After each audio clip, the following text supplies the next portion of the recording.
To stop my freeloading roommate from using my laundry card, I intentionally left it with a zero balance. The next day, she slammed a receipt onto my desk with total entitlement. Lydia, why didn't you refill your laundry card? I had to stop my wash mid-cycle because of you. I put $10 on it for you. Since we're roommates, I won't charge you a convenience fee for the trip to the kiosk. How are you going to pay me back? Venmo or Cash App? I almost laughed in her face. A single load of laundry cost $5, and she had been leeching off my card for 2 months. She had used it at least 30 times. I hadn't even asked her for the $150 she owed me yet, and here she was, hounding me for $10. I looked her in the eye. Fine, I'll give you the $10. But first, pay me back the $150 for the loads you've already done. She didn't say a word. Instead, she turned around and went straight to the dean of students. The dean pulled me aside, giving me a long-winded speech about how she was the school's inspirational representative. He told me to just suck it up. He warned me that if this turned into a scandal, it would look bad for the university and could even affect my graduation. My roommate became even more arrogant after that. She started spouting nonsense in the dorm. Lydia has so much money, why shouldn't she spend some on me? I grew up in the middle of nowhere, but the school values me. If she's really that upset, let her make a scene. At the end of the day, she's the one who won't graduate, not me. I let out a cold laugh. Did they really think I was too afraid to blow this up? Well, I was going to give them a show they'd never forget. 01. Nadine's eyes welled up with tears. She shot a quick glance at our other roommates before lowering her head.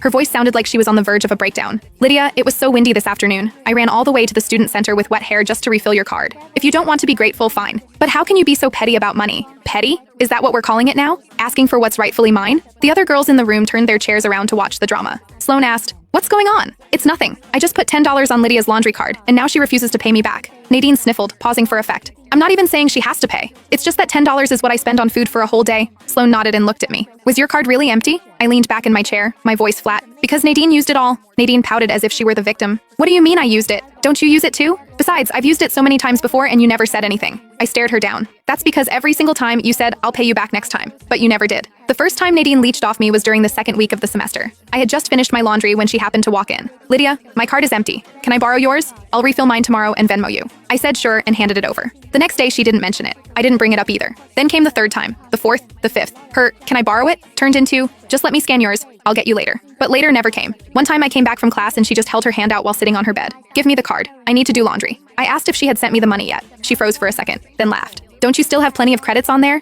It's not like it's hard cash. Why are you being so calculated?" Calculated. It wasn't just the laundry card either. Nadine would always ask me to grab her something whenever I was printing files or ordering Starbucks. Each time it was only $2 or $3 or maybe 10. And every single time it was, "I'll pay you back later." Again, she never did. I knew she came from a poor rural background and had 3 younger siblings to help support. She was on a tight budget, so I hadn't made a big deal out of it. But now she was calling me petty. Since that conversation, I had stopped refilling the card. I figured she would realize what was happening once she saw the zero balance. Who knew she would refill it herself and then come to me for a reimbursement? Seeing my silence, Nadine's victim act started to crumble. "Lydia, I only used your card a few times. Don't you think you're being a bit much?"